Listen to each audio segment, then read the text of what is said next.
¿Cómo están? Bienvenidos a un nuevo capítulo de Última Mirada. Mi nombre es Colomba Eijols y en esta edición vamos a estar conversando sobre los proyectos pendientes de la actual administración, aquellos que están implementándose en las reuniones bilaterales que están sosteniendo los ministros salientes y los ministros entrantes, en este caso en particular en el Ministerio del Trabajo y Previsión Social. Y para eso tenemos al ministro de esa cartera, Giorgio Bocardo. Ministro, ¿cómo está? Hola Colombo, muy bien, muchas gracias por la invitación. Ministro, yo hablaba de proyectos pendientes y uno que ha sonado en las últimas semanas, en los últimos meses, ha sido el de Sala Cuna Universal, y le quería preguntar si el gobierno pudo haber hecho más para que esa discusión no llegara a la primera semana de marzo, antes del cambio de mando, antes del cambio legislativo también.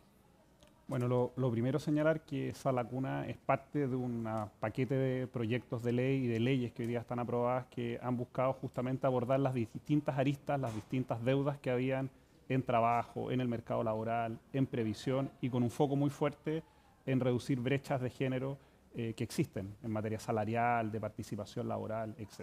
Dentro de esos proyectos en los que estaba salario mínimo, 40 horas, pensiones, entre otros, uno que fue muy relevante era efectivamente Sala Cuna, no solamente por los efectos positivos que tiene en participación laboral de mujeres, en reducir brechas de empleabilidad, reducir las brechas salariales que son muy extensas en Chile. Y esto fue un trabajo que vinimos haciendo al menos desde el año 2024, desde inicios del 2024. No fue, como se ha dicho, un proyecto que aceleramos en los últimos 2 meses.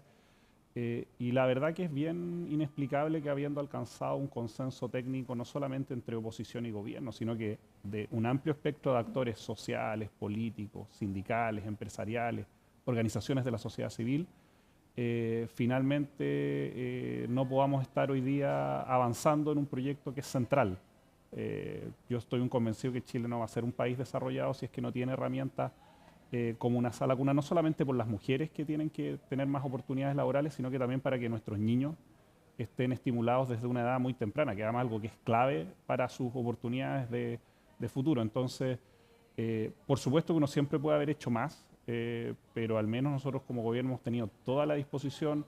toda la flexibilidad para alcanzar acuerdos, y ha sido ahí, hay que decirlo, también hay que ser justo, un grupo específico de la oposición que ha puesto trabas de última hora y no ha permitido que este proyecto avance. Nosotros esperamos de todas maneras que si este proyecto no ve la luz en este gobierno, y en eso uno no tiene que ser mezquino, también sería bueno que avanzara en los primeros meses del gobierno del presidente electo, porque finalmente, más allá de quién se lleva la firma o quién se lleva el logro, los que finalmente pierden con esta incapacidad de la política a ponerse de acuerdo son finalmente las madres de Chile, los padres también, porque este era un proyecto que incorporaba corresponsabilidad,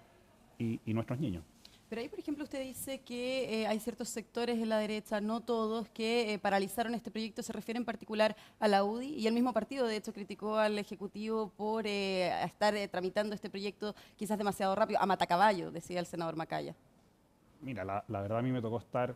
prácticamente en todas las reuniones, en todas las conversaciones, haber hecho las propuestas que justamente fueron allanando este acuerdo, y la verdad que veníamos trabajando hace prácticamente 2 años con distintos senadores, no solamente de la UDI, de demócratas, de Renovación Nacional, el senador García, que va a ser ministro Sexpress, entre otros, y por lo tanto yo diría que no hay un tema de última hora, sino que más bien yo diría cierta mezquindad de haberle dado o haber entendido que esto era darle un logro al gobierno del presidente Boric, más que haber logrado construir una política de Estado. Así que en ese sentido la disposición sigue abierta. La propuesta está, y además una propuesta de consenso técnico y social, que es algo que es muy importante, porque desde el año 97 que estamos discutiendo sobre avanzar en Sala Cuna, y por distintas razones esto no ha podido avanzar. Se había construido ese acuerdo, y creo que, debo decirlo, la UDI cometió un error al haber puesto por sobre el interés del país esta idea de quién se llevaba al logro. Podíamos haber seguido discutiendo sobre financiamiento, sobre ajustes técnicos, eso siempre estuvo sobre la mesa, pero la verdad que el no citar a una comisión para finalmente no discutir y que finalmente fuera el Congreso el que definiera democráticamente qué de todo ese proyecto se terminaba aprobando, creo que finalmente hace que la ciudadanía muchas veces se decepcione de la política justamente por no lograr este tipo de avances. Pero de todas maneras vamos a seguir trabajando en esta semana. dejar el proyecto lo más encaminado que se pueda y esperamos, y esto lo digo con mucha convicción, y esperamos que este interés, yo diría, porque no estaba en el programa, en las centralidades del presidente entrante, habían otras prioridades sobre la mesa, en los próximos meses este proyecto se apruebe, porque el costo que tiene postergarlo 2, 4 años más, finalmente lo pagan sobre todo las mujeres de Chile. Pero, ministro, ¿por qué no ponerle suma urgencia antes? Porque eso también es una crítica que viene por parte de la oposición, en particular de la UDI, y también preguntarle qué tan importante era esa comisión, esa sesión que se iba a realizar en la Comisión de Educación en el Senado. Qué buena pregunta, porque eso también permite explicarle a la ciudadanía que muchas veces las negociaciones implican tiempos políticos. La oposición nos planteó que veía complejo en su momento aprobar, ponerle urgencias en el momento que estábamos entre la primera y la segunda vuelta presidencial, porque se podía politizar el debate y finalmente entenderlo esto como un respaldo a un candidato u otro. Y por lo tanto nosotros seguimos en las conversaciones, se llegó a un acuerdo, y por lo tanto entendíamos que ponerle suma urgencia en ese momento podía dinamitar las negociaciones. Y una vez que terminó la segunda vuelta, tuvimos los resultados de las elecciones, entendíamos que era el momento de apurar y poder recuperar ese tranco. ¿Qué hubiera posibilitado esa comisión? Probablemente que se hubiera avanzado en 1 o 2 trámites en el Senado, quizás podríamos haber aprobado ese proyecto en el Senado, y hoy día estaríamos ya empezando a discutir en la Cámara, por lo tanto estaríamos mucho más cerca de aprobar el proyecto. En la medida que eso no ocurre, probablemente el gobierno entrante puede tener legítimamente otras prioridades y con ello nuevamente estos anhelos que habían en el país finalmente se posterguen nuevamente. Yo espero de verdad que no sea así, que si efectivamente el nuevo gobierno ha dicho que esto es prioridad, ocurra, pero también algo que es muy importante, que se construya sobre las bases del acuerdo alcanzado, porque eso es lo que va a permitir finalmente que un proyecto como este vea la luz y tenga los efectos positivos que todos concordamos. Pero el acuerdo alcanzado incluye el financiamiento, que también ha sido una de las críticas por parte de la oposición. Incluso el presidente electo decía que le gustaría revisar el financiamiento del proyecto, y ahora también hay que sumar el déficit fiscal. Igual hay como una contradicción, porque por un lado el presidente electo ha planteado que esto quiere que sea a cargo del Tesoro Fiscal, y por otra parte plantea que hay dificultades para que esto se lleve adelante. Nosotros planteamos la vía de la cotización porque creíamos que era la forma más eficiente de alcanzar este financiamiento y que el gasto fiscal fuera muy acotado. Estábamos hablando de no más de 50 millones de dólares, que para una política pública anual es de bajo costo. Dicho eso, hasta antes de la polémica sesión que finalmente no ocurrió, el argumento del financiamiento del proyecto no estaba sobre la mesa. La discusión estaba puesta sobre el cumplimiento legal del empleador, sobre cómo iban a llegar los aportes al sector público, que es clave además porque es el principal sostenedor de salas cunas en el país,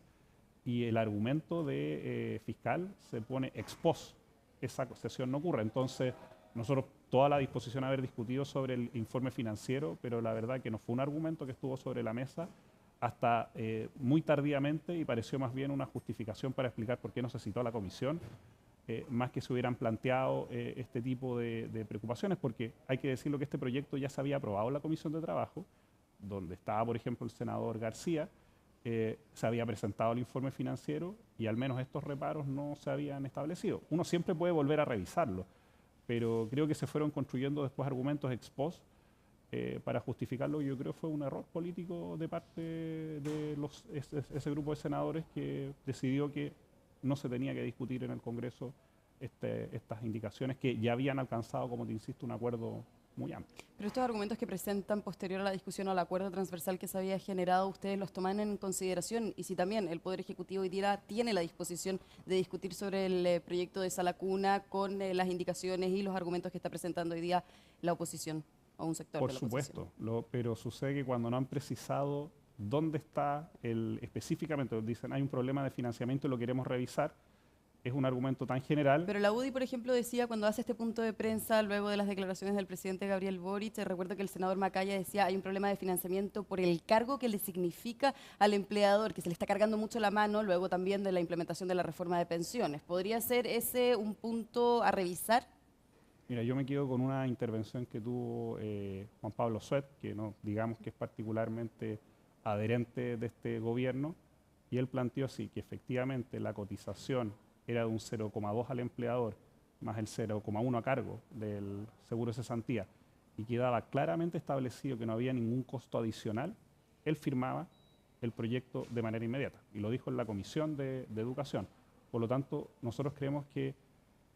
la cotización y el mecanismo de financiamiento vía una cotización, que además fue algo que ya había propuesto en los dos proyectos del expresidente Piñera en su momento, ya estaban acordados. Si se quiere pasar a otro esquema de financiamiento, que es todo a cargo del Tesoro Público, de cierta forma es decir, partamos la discusión de cero, y de cierta forma es decir que no queremos llegar a acuerdos. Y ven, bueno, ¿cómo ven la posibilidad de llegar a ese acuerdo? Ya se va a discutir de todas maneras la primera semana. ¿Ven la posibilidad de que se pueda aprobar? Nosotros como gobierno vamos a, de todas maneras, presentar la propuesta que se había alcanzado, pero evidentemente para que hayan acuerdos en un Congreso que está prácticamente dividido mitad y mitad, tienen que haber dos partes, y si hay una parte que no quiere avanzar, es difícil que lo logremos en la semana que queda. Y por lo tanto van a ser las próximas autoridades muy posiblemente las que van a tener la responsabilidad de decirle al país cómo vamos a avanzar en un proyecto que lleva más de 27 años esperando, en el cual se había construido un acuerdo y que a última hora definieron que no era razonable seguir avanzando. Ahora, es una responsabilidad importante no solamente para la actual administración, sino también para la futura administración en torno a los beneficios que puede traer este proyecto en materia de empleabilidad femenina. Si le pudiera preguntar, ministro, ¿cómo esto aumentaría, este proyecto en particular, la empleabilidad femenina? En términos más generales, nosotros en las distintas reformas laborales fuimos incluyendo herramientas y elementos que fueran reduciendo brechas y que fortalecieran la empleabilidad femenina. Por ejemplo, el alza del salario mínimo, que afecta mayoritariamente a mujeres, es una forma de subir los salarios en un sector que tiene salarios bajos. Las 40 horas, por ejemplo, incorporaron bandas de flexibilidad que permiten que las madres de niños menores de 12 años puedan ingresar una hora antes o una hora después al lugar de trabajo para facilitar, por ejemplo, ir a dejar a los niños al colegio y después volver. La reforma de pensiones, que tiene muchas herramientas que reducen las brechas que hay en materia previsional. La ley de conciliación, trabajo vía familiar, la ley Carín, es decir, hay un paquete de medidas donde siempre todas las reformas laborales buscaron intentar reducir alguna brecha que hay en materia de género en el mercado laboral. Particularmente la reforma, el proyecto de ley de Sala Cuna para Chile, tenía dos efectos muy relevantes. Un informe que presentó Chile Mujeres, que estaba a cargo también de la UDP, planteaba que se podrían haber llegado a crear hasta 150.000 nuevos puestos de trabajo a partir de este proyecto de ley. Y por otro lado, también hay estudios que hablan que una parte importante de la brecha salarial se podría haber reducido gracias justamente a que ya el costo de la Sala Cuna, a través de esta nueva cotización, que iba a ser para hombres y mujeres, tuvieran o no tuvieran hijos, hiciera que el costo de contratar a una mujer ya no estuviera explicado por la maternidad, y con eso tú reducías una desigualdad que hoy día existe. Por lo tanto, los efectos eran muy importantes, y si a eso le sumas que un estudio entre el PNUD y la OIT señalaban que la economía podía crecer hasta un 0,4% más por cada punto mayor de participación laboral femenina, la verdad que había muy buenas razones económicas, de justicia social y de garantías a la infancia que hacían que este proyecto, la verdad, no tuviera razones para que no avanzara. Y por lo tanto, cada año que se pospone, ese efecto positivo que tenía lo pierdes. Finalmente lo pierdes y esas brechas se van consolidando. Te doy un dato adicional. Más de 1 millón de mujeres ni siquiera sale a buscar trabajo, es decir, ni siquiera están las estadísticas de la desocupación por responsabilidades de cuidado. Y eso te marca la importancia que tiene un proyecto de Sala Cuna para Chile, sumado a la creación del nuevo Sistema Nacional de Cuidados. Entonces, si tú ves, nosotros hemos hecho un esfuerzo, por supuesto que siempre se puede hacer más, en materia de inclusión laboral y particularmente de facilitar la participación de las mujeres en el mercado laboral, y lo que ha permitido, pese a toda la situación que existe, que hoy día estemos en una cifra histórica de participación de mujeres. Hoy día alcanzamos, vamos a conocer en las próximas horas las cifras de empleo del INE, pero hay 4,1 millones de mujeres hoy día ocupadas. Es el valor máximo que hemos tenido en la historia del país. Eso es una buena noticia. Todavía la desocupación es alta, pero hoy día hay 4,1 millones de mujeres empleadas. Nunca habíamos tenido tantas mujeres ocupadas en el país. Pero para desatar esas barreras que son más estructurales, se requería de este proyecto, y hay un segundo proyecto que sí esperamos que la próxima semana se apruebe, que es el subsidio unificado al empleo, que también es un incentivo a la contratación de mujeres, de jóvenes también, y de personas de más de 55 años, que es un grupo relativamente nuevo que le está costando encontrar trabajo y que es un incentivo sobre todo para que las pymes contraten y tanto el trabajador como el empleador se lleven un monto de dinero por un año justamente para facilitar la contratación de los grupos que más lo necesitan. Pero volviendo al tema de Sala Cuna, te vuelvo a insistir, creo que esto debiera ser una política de Estado. Creo que los costos que tiene este proyecto son muy bajos en relación a los beneficios y por lo tanto yo esperaría que este sea un proyecto que vea la luz en pocos meses y que no vaya a ocurrir que después del 11 de marzo las prioridades se pongan en otro foco y que este proyecto quede archivado. Eso sería no sería un fracaso ni para el gobierno ni la oposición, sino que yo creo que sería un fracaso como país. Y en ese sentido, ministro, quizás es muy ambicioso lo que le voy a preguntar, pero se analizó, se planteó la posibilidad también en el marco de reducir la brecha, bueno, la diferencia que hay en el mercado laboral de hombres y mujeres, poder hacer un proyecto que obligue a los hombres a tomarse un postnatal quizás más extendido, como sucede en los países nórdicos, donde los hombres tienen 4 meses de postnatal, las mujeres tienen 6 meses de postnatal. ¿Se consideró esa posibilidad? Yo estoy convencido que las políticas laborales de los próximos años, sobre todo también considerando el cambio demográfico que está viviendo el país,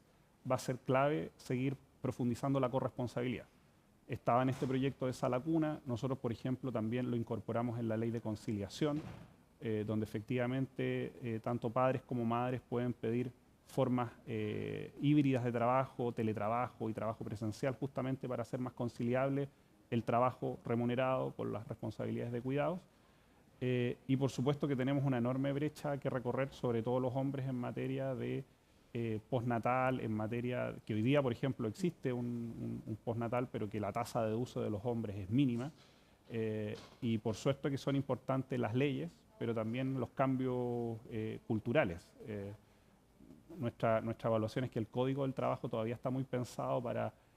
un sujeto laboral hombre que trabaja en la industria, donde es la mujer la que se hace cargo de las responsabilidades familiares y de a poco estamos introduciendo algunos elementos que van cambiando esto, pero las leyes tienen que ir acompañadas de un cambio cultural y si bien la evaluamos como una posible alternativa, los efectos cuantitativos que tenía Sala Cuna eran mayores y cuando uno en poco tiempo tiene que elegir entre distintos proyectos que están asociados a costos, pensábamos que el mayor efecto posible en ese sentido iba en Sala Cuna, que de hecho incorporaba a los hombres como sujetos de derecho y por lo tanto también podía ocurrir que yo como padre podía exigir este derecho de Sala Cuna y llevar a mis hijos a una Sala Cuna para que estuvieran bien estimulados. Ahora, ministro, lo quería llevar no solamente a los proyectos pendientes, sino a los que se están implementando, la reforma de pensiones, la ley de 40 horas ya casi implementada en su totalidad. Usted no solamente estuvo en estos proyectos como subsecretario, sino también hoy día asume la implementación de lo poco que queda de gobierno como ministros. ¿En qué vamos en la implementación de la reforma de pensiones? Primero, tres de las reformas más importantes o que fueron más masivas, que tuvieron mayor alcance, que son el alza histórica del salario mínimo, la reducción a 40 horas y la reforma de pensiones, buscaban de cierta forma recomponer el pacto social que en el estallido se quiebra. Y parte importante de las demandas por pensiones dignas, salarios justos o una mayor conciliación entre el tiempo que le dedico al trabajo y el tiempo que puedo estar con mi familia, eran demandas muy anheladas por la ciudadanía. Entonces, creemos que estos logros, que fueron 3 reformas importantes, buscaban justamente abordar esa situación y hoy día el trabajo en Chile se ha valorizado. Te pagan mejor, tienes jornadas más asequibles, nuestros pensionados no caen en la pobreza una vez que jubilan y por lo tanto creo que eso es un avance bien importante que alcanzamos como país. En ese marco ya sabemos que en enero el salario mínimo está en los 539.000 pesos, que eso también pone un piso que no solamente es el guarismo, sino que es decir, mira, sabes que ningún chileno, ninguna chilena que trabaje una jornada completa, con contrato, formalmente, va a estar por debajo de la línea de la pobreza. Es como un mínimo que no solamente es cuantitativo, sino que es normativo. Es decir, el país busca al mismo tiempo la PGU, 250.000 pesos. Ningún pensionado que se jubile esté por debajo de la línea de la pobreza. Y es en ese contexto en que hoy día hay 2 reformas que están en pleno proceso de implementación. Las 40 horas, que ya a finales del 26 de abril de este año pasa de 44 a 42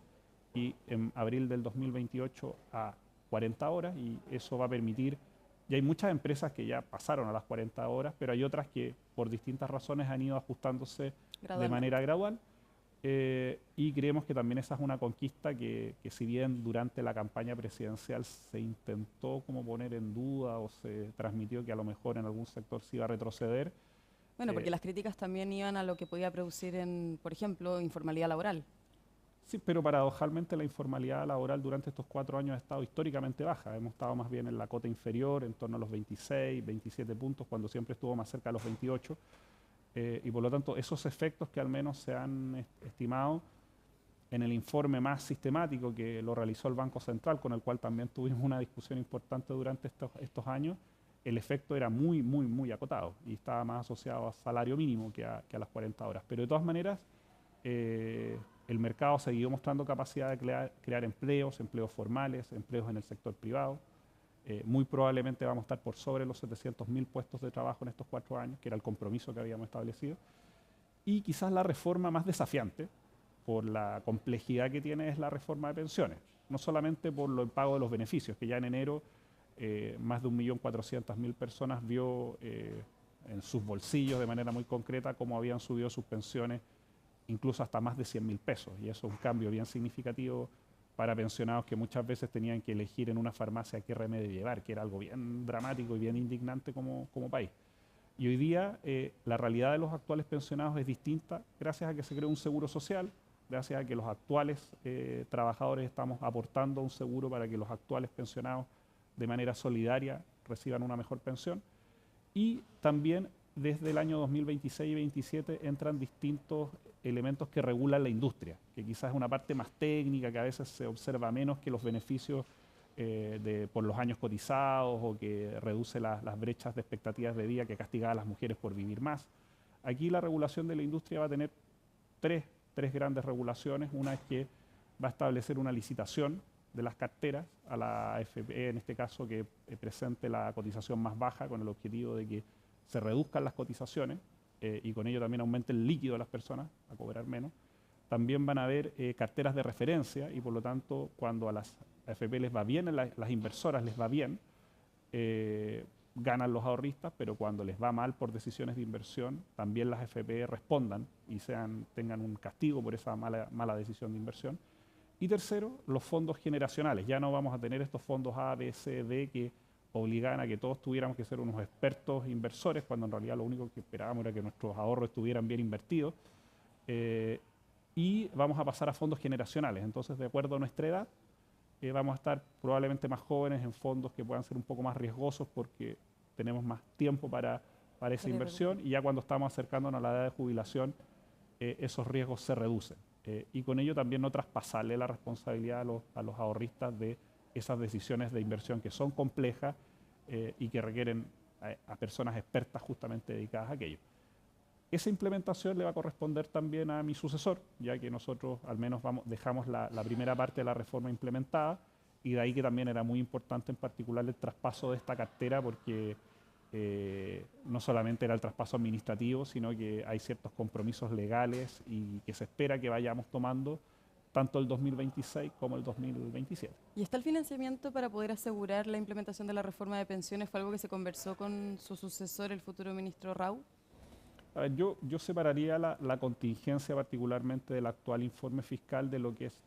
la ley de la nueva reforma, ya que aquí hay fondos que están asociados a la PGU, que permiten llegar gradualmente a los 250.000. Hay los beneficios actuales de los pensionados a partir de los años cotizados y expectativas de vida están siendo financiados por estas cotizaciones adicionales del empleador que van al Seguro Social. Hay ciertos aportes también que realiza el Estado y la reforma además tiene algunos gatillos, por ejemplo, la gradualidad que está pensada para que la cotización adicional llegue al 8,5%,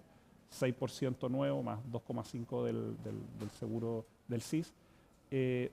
Pueden extenderse a 9 años si, por ejemplo, la situación económica,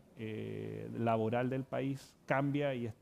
tiene signos más negativos. Entonces, la reforma incorpora una serie de gatillos. El propio FAP, que es el Seguro Social, tiene que ir revisando los beneficios y las decisiones de inversión. Entonces, Más allá de la coyuntura actual, primero en el presupuesto 2026, yendo a la coyuntura, los recursos para la reforma de pensiones están contemplados, pero en el mediano plazo, pensando que esta es una reforma que tiene una gradualidad de 7 a 9 años en las cotizaciones y además el régimen de transición desde 20 años del seguro social y los beneficios, está asociada también a una serie de gatillos y de ahí también, como te decía, lo importante que es la implementación, porque es probablemente, no solamente es la reforma que yo creo que va a ser el principal legado de nuestro gobierno, del presidente Boric, sino que probablemente debe ser la reforma más desafiante en términos de política pública que el país ha enfrentado desde el 90 en adelante. Y otra que no es una reforma, ministro, pero es algo que, bueno, hoy día podría tener un efecto grande en el mercado laboral, es la inteligencia artificial. Le quería preguntar en particular, ¿cómo ha visto usted como ministro del Trabajo, antes como subsecretario, el avance de la inteligencia artificial? Si cree que ha tenido un efecto negativo en el mercado laboral y qué medidas también tomó el gobierno para poder incorporar esta herramienta en los espacios de trabajo. Este es un tema que quizás se conversa menos, no tiene los flashes de la reforma de pensiones, claro, o de las 40 horas, pero es uno de los prioridades que el presidente Boric nos puso, y particularmente a mí cuando asumí como subsecretario, que era dejar el país mejor preparado en términos laborales para enfrentar el cambio tecnológico que hay que decirlo, al menos está ocurriendo en el país desde el año 2009, tras crisis subprime, donde las empresas en general comenzaron a invertir fuertemente en nuevas tecnologías. En minería, en la banca, en el comercio. Probablemente de los que están viendo, muchos ya no vamos nunca más a un banco presencialmente, hacemos todo por internet. Probablemente no somos conscientes de la enorme cantidad de decisiones que en nuestro lugar de trabajo los están tomando nuevas tecnologías guiadas por inteligencia artificial. Y probablemente en su momento el debate estuvo más puesto en los puestos de trabajo que iban a desaparecer. Y hoy día lo que estamos viendo más bien es que hay una reconversión laboral muy importante, muy acelerada. Muchos de nosotros y probablemente las futuras generaciones van a tener 3, 4 y hasta 5 reconversiones laborales en sus carreras. Y para eso la política pública y el Estado hace una diferencia importante. ¿Por qué? Cuando tú dejas que esto simplemente funcione al arbitrio del mercado y del libre funcionamiento, bueno, hay muchas personas que se integran, pero también hay muchas personas que quedan atrás. Y esa desigualdad que te puede generar esas reconversiones tecnológicas pueden generar descontento, malestar, gente que se sienta dejada de lado, pensando sobre todo que es tu trabajo, el trabajo que has hecho toda la vida, que te identifica y que de pronto de un día para otro dicen, mira, tu habilidad ya no, por la que estudiaste, para la que te preparaste, ya no sirve. Entonces, ese cambio, esa transición es clave en la política pública. Y en eso al menos hemos llevado adelante varias iniciativas. Dos de las cuales, en colaboración con la OTIC de la SOFOFA, Talento Digital, que es un programa que forma a personas para habilidades tecnológicas y que ha permitido que personas de distinta expertise, que no tienen una base tecnológica, se puedan integrar a oficios y ocupaciones que requieren alta intensidad en tecnología. Hazlo con inteligencia artificial, que es otra iniciativa que, por ejemplo, permite que una pyme no tenga que hacerse experta en tecnología, pero sí que sepa cuáles son las herramientas de IA que le pueden ayudar a fortalecer su negocio. Y también, de hecho, vengo de un lanzamiento hace poquito de unos perfiles que estamos llevando adelante a través de Chile Valora, que es que ir identificando distintos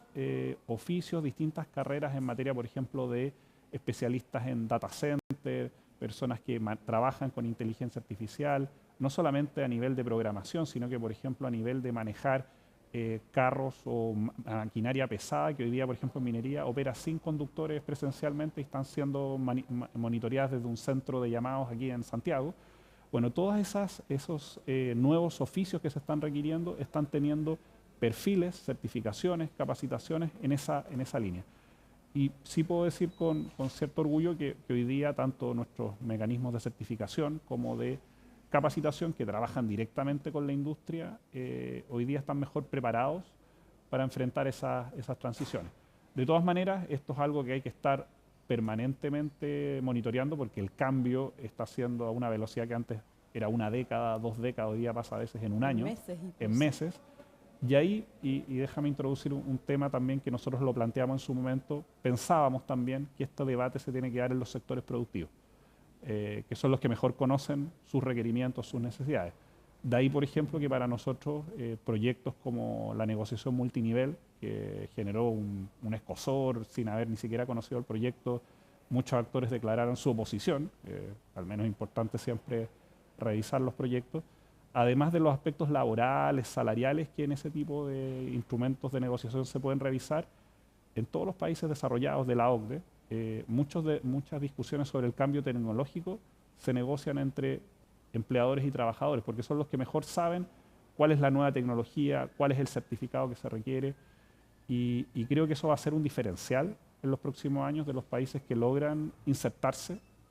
con el cambio tecnológico y quienes van a quedar atrás, no solamente las personas que pierden sus puestos de trabajo. Y yo soy un convencido que Chile tiene todo el potencial para ser una potencia de servicios calificados que se desarrolla al alero del sistema primario exportador, pero que en los próximos años podamos seguir el ejemplo de Australia, de Nueva Zelanda y de otros países que justamente sobre esa base primario exportadora montó una industria de servicios calificados. Y eso, con la introducción de las nuevas tecnologías, también nos permite una oportunidad para el desarrollo, pero eso ya serán desafíos que probablemente tendrán que asumir. Bueno, del futuro gobierno y de todas las administraciones que vengan seguramente. Ministro Giorgio Cardo de Trabajo, de Previsión Social, muchas gracias por acompañarnos en este capítulo de Última Mirada.